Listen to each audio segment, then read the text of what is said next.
banko kanjam e ko ye sojaro dole mota mi yalon ko abe do kola nun gambera sojar kundale ka fay ko Idrissa Babu be kabota mbolet bale ate dum biliya mota e ko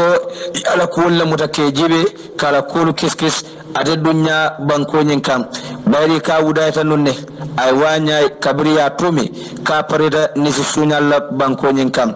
ate nyim babu de bilin ya mota anada kala koli tandi woddin kiranyintu ay tandi la ko September karotil tang anin nani 2014 nom ya te tumi ka parida ni sunyalla ana donyolu banko kan biriya tumi walla afanan nada silo nyini atada ning amdalla la kata Dakar abuda Dakar atada Mali Niger Ivory Coast Equatorial Guinea dami yalon ko bije anata silo nyini pour kamurun nang banko nyin kan abo murungol la nang katala alfal jibe mulbe bolet ba inara kate mota kala kol nyin ta ka keskes par birin ya ta mota dum inara ka di Gambia Armed Forces la woldum fanan na bunda police wol bije ka fu mule ko military police birin yara kol di walla inara ka keskes kala kol be jibe sojarolu la diamla mejo lamin ke sanyan akoya ta bulalen tumala minna yala kul be jibe inata kaje ko amam bara kula wala yatinna ya bula banko nyin kan nin kumu ko ate bulale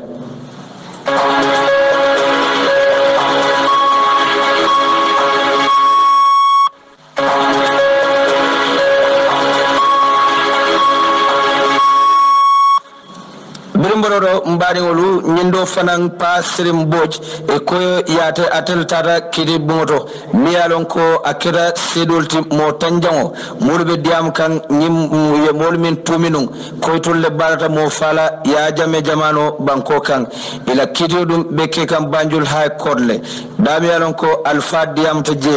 a ko solo sandeŋ ya bulo siti ya siŋo siti ya kaŋo ɗum fanaŋ ye julo duŋala ay woyitandi kiti bunyin kono jen e kanyin kuma kanol be sada kabirin alfal be sirin iba lamoy kan kitiola yanko baji be min kono Luis Gomez anin Seku Umar Marong Umar Jeng Aruna Suso Yusufa Jamme Tamba Mansari Lamin Dabo Babukar Salla Lamin Lan Sanyang wolle ba akitiyo nyin kono nyulu dum ye tumi bunda muang anil lulu ye tumi wala banko kan ila kitobe justice kumba silla kamara nyatilonga wo fanan sita ay alfanyin lamoy be kuma kanwulu sata kan je anata kayitandi ko a je ye solo sanne bulo siti ana simo na kanwo ye julo dungala biring ya nyenin kanung ila conference woloto wodin kira nyinto je ay woyitandi kibar kayto nyim bala anata tenten kayitandi ko solo de biring ya siti ya bulo na simo na kanwo siti akoya mutale ya kanwo muta ya samba mendu ye julo muta biring ibtaka wolemu Lamin Dabo wole julo nyim muta tamba ning salla wolu ba noma ibitakan loya nyin ay woyitandara je jedum inada ka nyinin ka fo nyin Lamin Dabo anin tamba mansari nin salla fo woludum e biring ibali pakan walla ibe kuke kala ate ya sutele bang walla aya lonne ay mitandi je wolem nyinte kodem din kranyin atabe lori nun damin ko je jam fatala wala atina ye manyamin kala wodlang ato fonola bari ina nata nyinin karoni Jabir Jamal fanan sodo adin kranyin to je bayri biring ya nyinin ka e kay ko fo solo sandende biring ibatan lipala walla biring iyaje abelaring ya bulo city abelaring baso kan wo nyama munatina ite man kuke wo kunyinto ay tandila ko atata kuke no la je bayri atama sambaje ay nata ka nyinin ka fo biring ay wo kunyinje aya fule bang afo alfali murbe wo dinkirato ako ama fo alfali bayri atela do konte woti andaman ko kule fo alfali wodla nyinto ayo yitandi jen inata ka fay ko nin kumu wodo solo la lawud lang ite woman kete fenti aka keda fenneti barata ko kule no la je ay woytandi e kay ko dum solo biriyaje laring abe o nyama abe o nyama je ako e kay ko fela boss woli o fanan kala mutale bang ako hani ala boss wol e mo kalamuta e kay fo ya fo autorité li ne bang ko dum ama fo dum fane e kay ko wodo dum fo a betiyata le bang ete tara kanto bundato yaje ye kuke mola walla ibe modi pakan ite man ko kuke woto fo nyinyata le bang ako wodum fanan ata kuke no la je abodla minto atata ko kule keno la je inata kanyinin ka fo e amam do fanan je ibe mol lipaka menni solo sande man killing ay tande ko ay tambajele abe njogoy jay lipakan akanya ay wojele abo kekan bari nata ka anyinin ka dum fanan e kay ko biring ibe njogoy jay biri bo lipakan wodlang e kay ko ya lipanyadile ko ya lipa wati jimal ako talan sey wularo lomo ate woje aje e ba lipakan wodlanto afana woytande kay ko munto mafan ako bunda dole bije bunda dingo e maje e ka keskisuro ke damin ikamol investigate dami wala mo keskisuro ke damin ako bunda nyimbe wolto bar bundan dingo le famu ye solo sande wol mota wolto njogo jay ako ya mota wolto ya lipa inada ka fa ko akabunda ko ya lipa damin de je mantara debiri wo nyamade kadum inya jele ibe liparola ako ha jeman dibi jeman tara dibirin wo nyama e kay ko do jebe seniari na ko ha jebe seniari e kay woto ya lipa nyaadi le ako hani amo lombayri a jam fata jelale ate wo fono la ya ke imanya min kala wodlang akata wo fono la bari nata ka fay ko ate kam min foje ako e kay ko wo man soto mulio fo wallemu mulbe lorin nyin tumir mole e kay ko ete kam min fo wala man soto afanan ya itandi la je ko ate ka fenfo wala mu tonyati anda man tara wuliya fo kanje wo keta kuti miyalon ko ako e ka solo sande wolu lipa wala nyama anin njongo njay akata e wala je a fongo wo fo kidi bunyin to jele ko ina kidi nyi mutale ka lo sawni february karotil tan anin fula 2018 nomu ka kidi nyi nyanta tentena birin ay wokumo yitandi birin bodo mbadi wolu Musa Suso atele dum fana moti mialong ya tombo dum komantu nana kilo bakan pour que president Yamar lati fondinke la karola bari afanna boss be taraje o Musa Suso nyim kibaru ko ay safero ke ka ki president la bundato ko bari safero nyim ay woke karo tili woro wala tili senjang le mo ay samba office nyinto membe banko kam kibar taral ko akonyin letero nyim ay mi tandi wala mo kodem apareta pour que fonyo to mala minna ay lamoy alfalla kumola wululalla kumola ina anata kaje ko apareta pour que president baro fanan to dia banko kan wuladna asita ay safiroke aka apareta pour que place ni muta ka sendi president barola banko kan kabo fe war karoti di worwula abenta arabole fe mbenyi sango min kono teng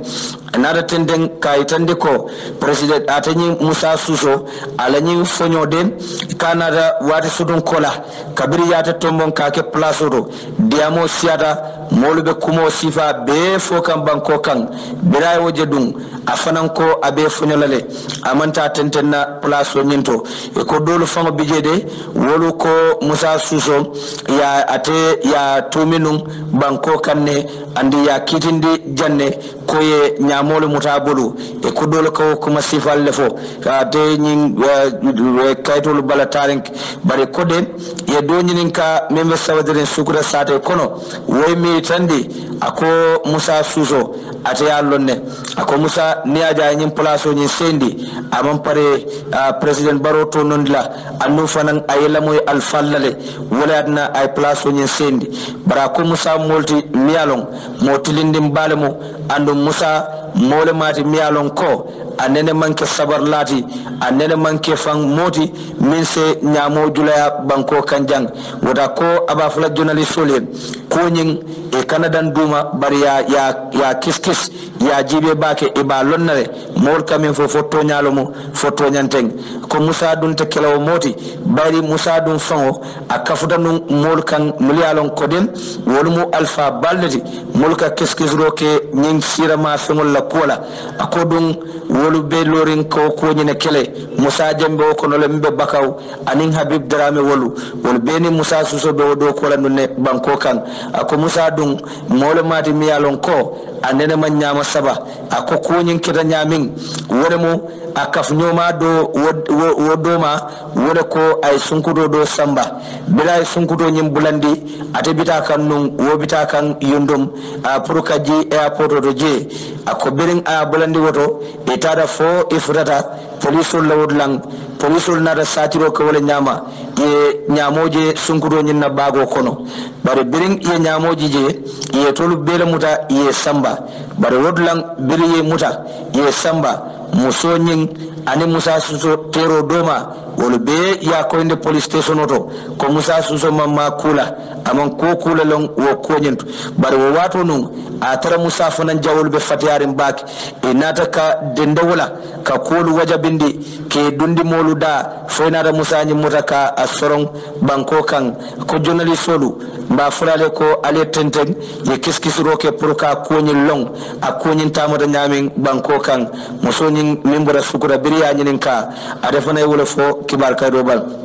birim borodo mbari ngolu setenden najiber kenyin kibaro do fanana membe dending jongula dola wakeda ya jamela compagnie ti e kay millo prokamol fa banko kan ko biring president Adama Barrow ay man sayata ay kangodi police kiskisrol ke molla molu fintita e mela moluje banko kan ay tande ko alfa do bije miyalong ka fayne ko Malik Jata asibe sanjitan nani anin fula ataboda tujeren sadere kono andi ko a kafuta Gambia Sojar Kunda 1996 abdo kolaje ya karandi commando yalla atenyin alfa ka kafuta molukan molufa banko kan atadum fanan diamta Standard newspaper kibar kayto bala ay farol ke nyamin ani farol ke nyamin ay witande wodin kira nyintuje Malik Jata den ako ate a biring abimansa kunda ala ranko tada fo lieutenant wala mati jang biri ya jambe be nyim banko kan akala mo fa folo keta minti wala mo kabri ya bula pray Dawda Nyas fa Dawda Nyas miyo kan wadile la ko wala mo itol fanana nyaadon ko mi mo tumbul tambati e kade dum fa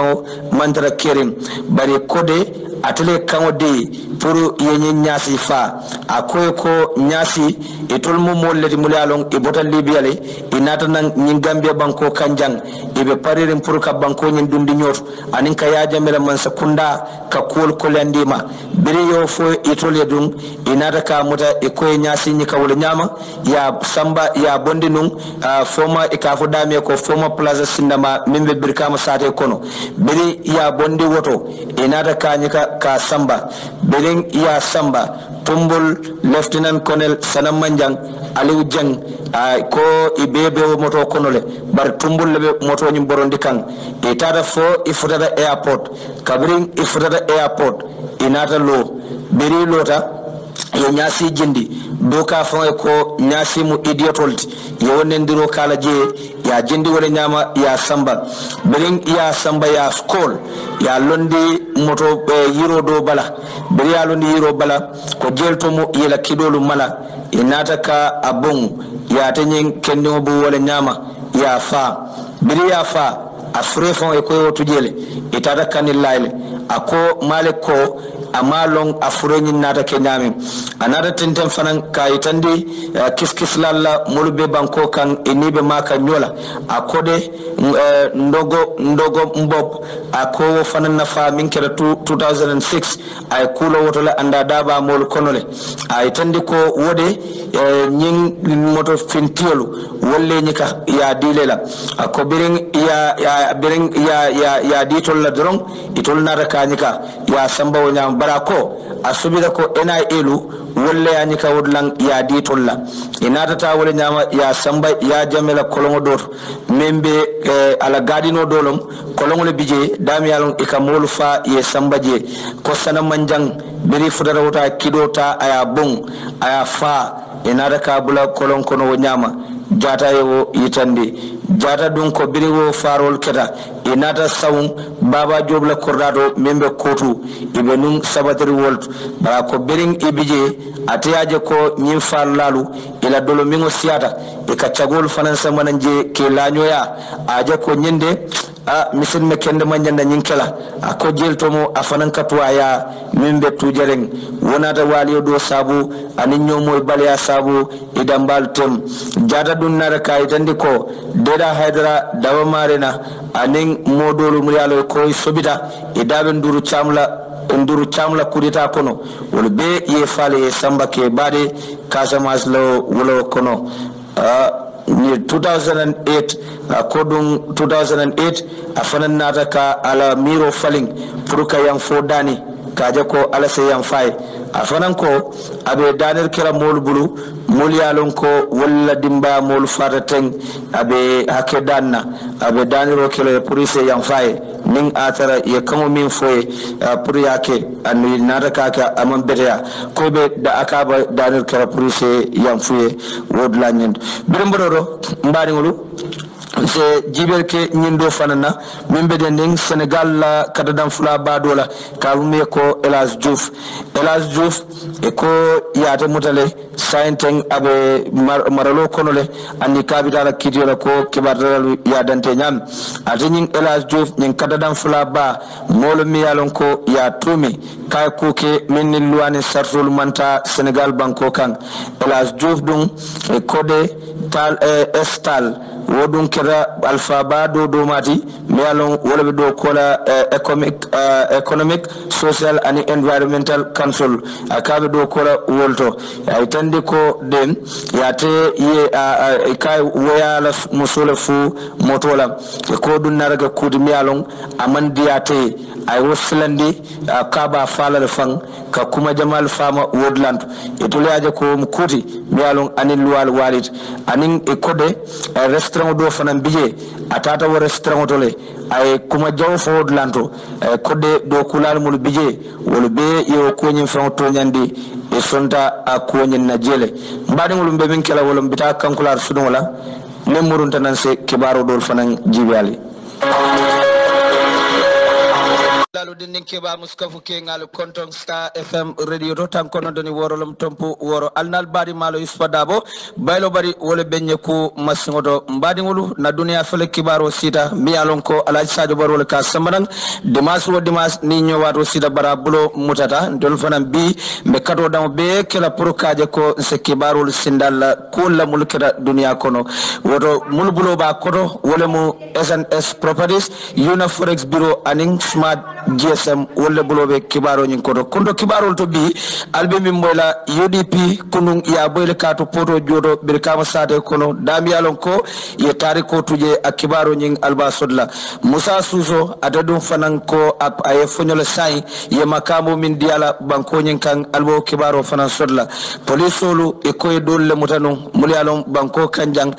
bari ko ye woldum fanan bulale wo kibaro kere nyawnya albo fanan sodla alfa ba dolu wala fana wulta sojar kunda koy fudada ya jamela korrato banko kan pruka jibe fo mol balo dolu bituda jele bang fo imantara je itata pruko to nyaade nyelong enin ompa mendi wala tata je anin alfa kodongol albo kibaro nyindum fanan sodla kibaro to fanan alba mola ko SIS wo kida bundadi miyalong banko le yalo pruka banko la kulu jibe ke kiskisiye wala dum fanan na bundado be amdallahi e ko ye gambia dingo do muta miyalong anene do koke gambia la sojar kundale bari yata dum muta inara kala kulu jibe ya nyika kadi sojar kundala ala kula da nyaawo nyama albo kibaro nyindom fanan sodla mbadi ngolu alben solo do monding ni nata morunga kibaro jato diyalla mbadi ngol wolen toñade saying se dum kibarol fon jaro konon bo folola daming wokata kibartim bedending UDP la UDP kunun wolle dum fanay rale bake gambe banko kan damialo ya kibri kama sadere kono abewñing folota pipeline ne damialo ko UDP dingol fintita e tata kila alpha ba bendum memul loya usenu daboti ya ta ka bondi wo pipeline e nay silo muta e tata fo brikama sade kono kabri fudada brikama dum molu fana fana mulyalon walla be brikama ibe alfa bani batun kan ya bendung silo kan inadunta brikama sade kono den kilol be lala kulobe butela iba fula ko gambela mandela ya danda wole nyama fo afutata bering afutata luwo tema dabo e kafoje a bulola datu a kumojija a kafoje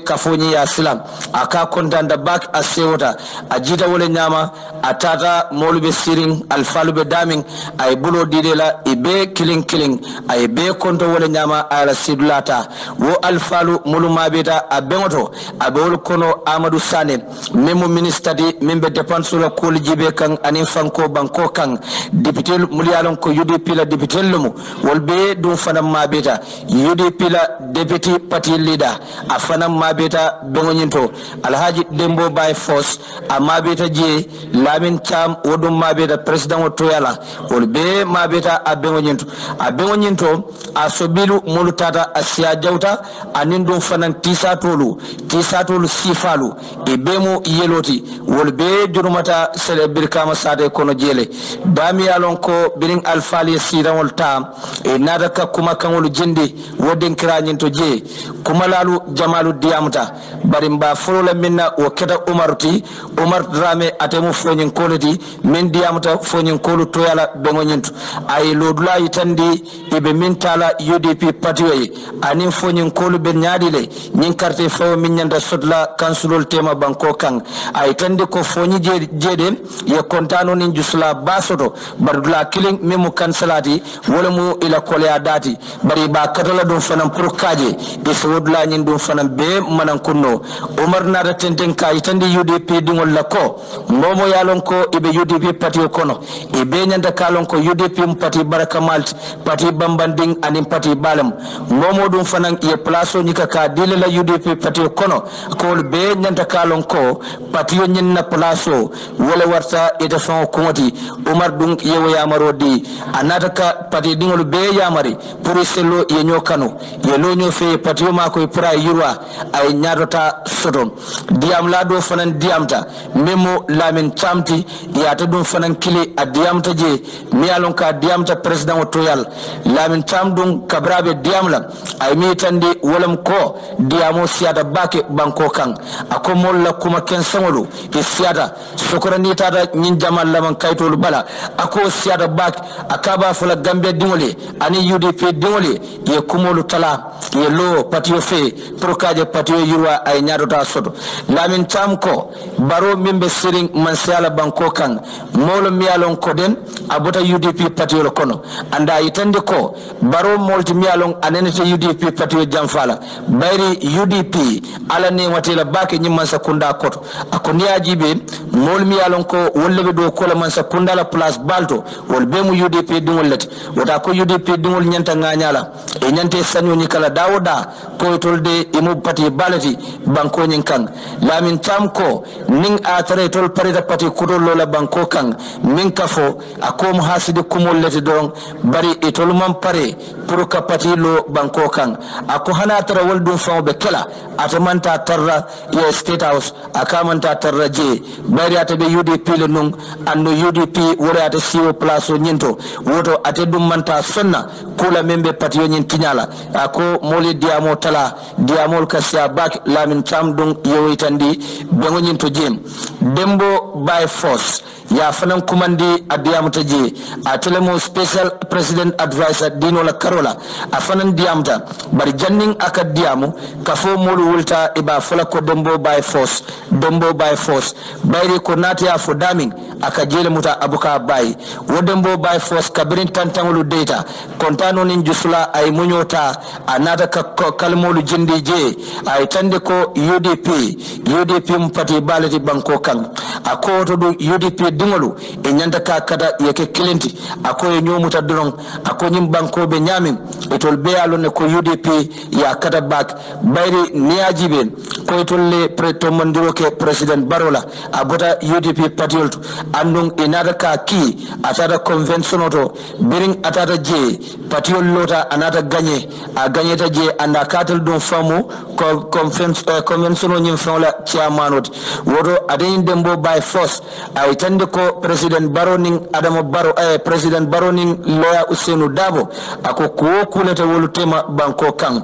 ay tandi ko wolbe bori nyola ko kalamale ko niajibe amamme ye talibe jamal bondi banko kan muli alon ko itada karamala bantala banko kan pour kanani banko nyim makoyi ay tandi ko wolbe tata ne loya Ousainou Dabo la kanwala wota ko loya Ousainou Dabo ning his excellency president Adama Barrow nyomoy bale be wolu tema ako UDP dingoli ye nyomuta ye kambeng UDP lonta minna wati jang UDP be londi minna iselo koma kaje ko kammo setara idambalu tema moldu fana nyase boy ife banko nyin kanjang ay ko dum fanan deputy speaker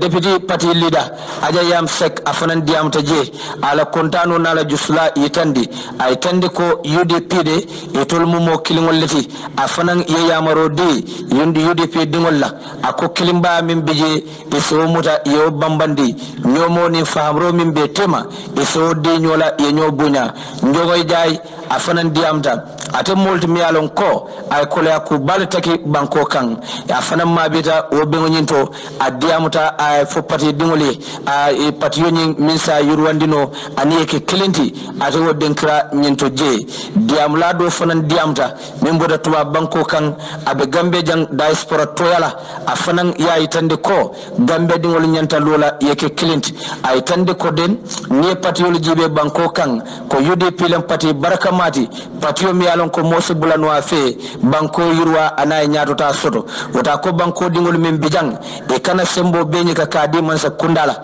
barako ise sembo tala kaje ko molbuta min kono ni sanyi mo wonni fulo wokana senkan kodanke adanyim banko nyin kan afane woytandi dinkra nyin to jen diam lalu diamuta mo jamalu mulku mata je bari loya Ousainou Dabo akumata jen loya Ousainou Dabo kabirin allota je jannen aka denkiro la jaliba kuyade wala yala julo ko so folo jaliba be loring afan e wodlang misiko be plela dolu ba feje ay denkilo la loya Ousainou Dabo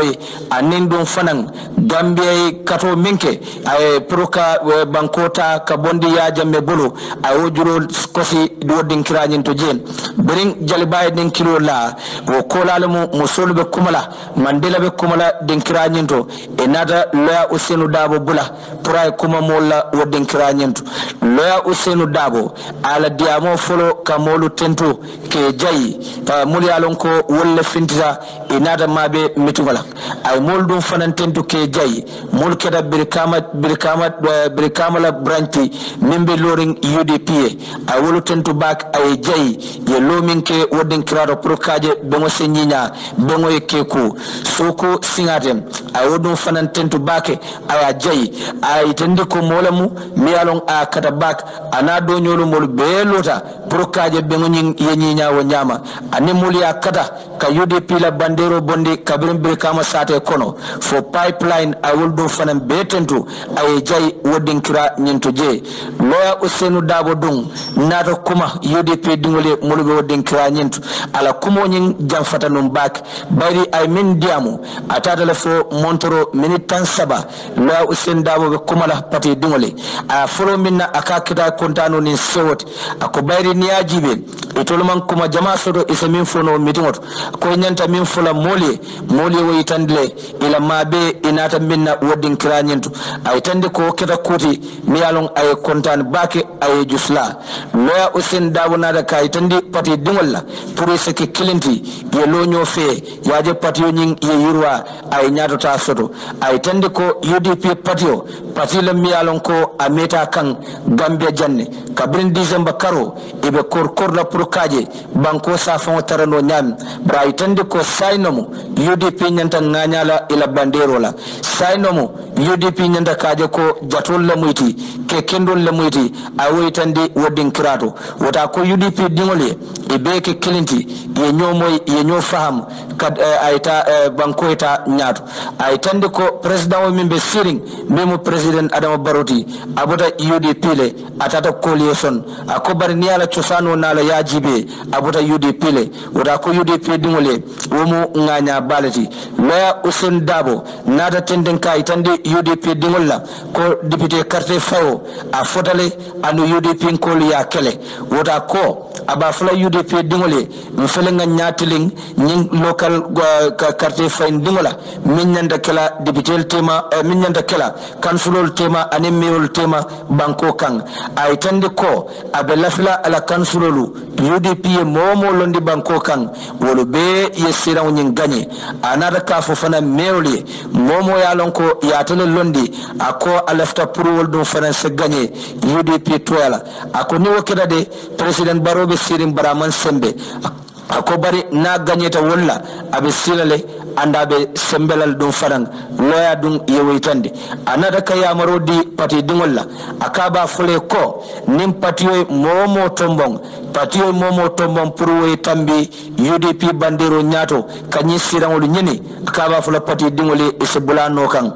ay taman serota ka bondi Angleterre banko kan ako Angleterre banko ne ajibe wati surota dum donin koto e be yenindiro ke place kilmola bar berin yenindiro be kering a tara koto famo foreign ministerti wala minister membe la banko ni bantara banko temola ko jibela ko bari beri nata place ni nyini do gagneta ako koto nata song e be pati be bulata wono kan wota ko aba fala UDP dingol fanaye momo yalon ko UDP dingol muitati anu UDP kanun tele muiti ni me tombon keke mewti e manyana tala independent candidate la loya Usain Dabo yew ko nyim baylede ako UDP dim manyana o kala banko nyin kan wota kaba fula UDP dingol be ye momo tombon pour way tambi pati nato UDP dingol sello ye bulawo no kan ya fasa ako bayri bering UDP yafo ko be député lu sindilale ye député lu sindi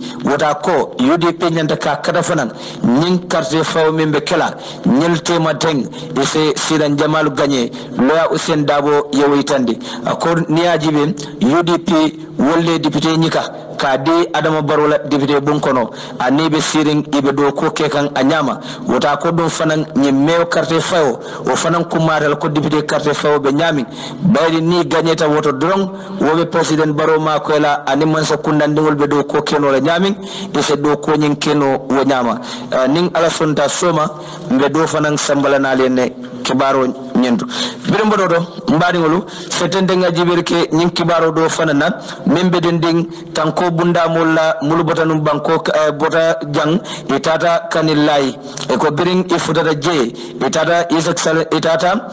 yaya jamme ala korda membe je e ko itata wala jibe fo dol modol balo tuta je le bang fo balo dol man tuje po newspaper wala kibaro yo itandi general umpa mendi e ko ni wala bota jang mi yalon ko alfa bale matinun ya jamme man sakunda banko kan ana wudaita e bota jang itata equatorial Guinea birana ta murunnan banko kan ya ta muta abe yundum military barracks le dami yalon ko abe sojarol mako kan kiskisrol la anin kodol fanna e kanin ansumana tamba e belebe mol kono e mul samba proka mol balo jibe kanilala wodland e ko e samba damin e sobita ko kolongole be ya jamelo kordanyin to je dami yalon e kamo furelu e ke e fayje ni molu fa e ke fay wodin kiranyento ko ladna yetul umpa mendi anin nyin tamba ye samba je pour kada wodin kiranyi mudaka jibe bar bring e fotata je e ko e blal be jibele bari e ma ajeno e man fembondi no je e ko kani laje fango mol yalon ko dimba falal le muyti wol fanan e wolu nyikale ni tata nyola je pour ka akonyin jibe bak bare ko dimba fala do be je yo bulandi konole benin atata fonyato duladi bita fe amanna tentenno ate fintita nan do fanan nadata yewodundi jem bere wodunta afanan nyaman fenje e ko dulalamu general umpa mendi afanan kamfata molonki aka ko ngato nyale fale mo fure mantara je nte nyamam moje ibe minke kan kolon kono e ka woytande wodland bare ko de wodland kolon wala miyalon ko ya jamme ika amed mama wole wo kolon sing wo kordanyin kono je ande ka kolon nyen ajio ka menne hani biring ibe jame wo lola je no fango ajio nyim fango doluka amenne ko doluka men jere kibaro yo yitan be mbodo do mbadi ngolu setende ngaji berke nyen dola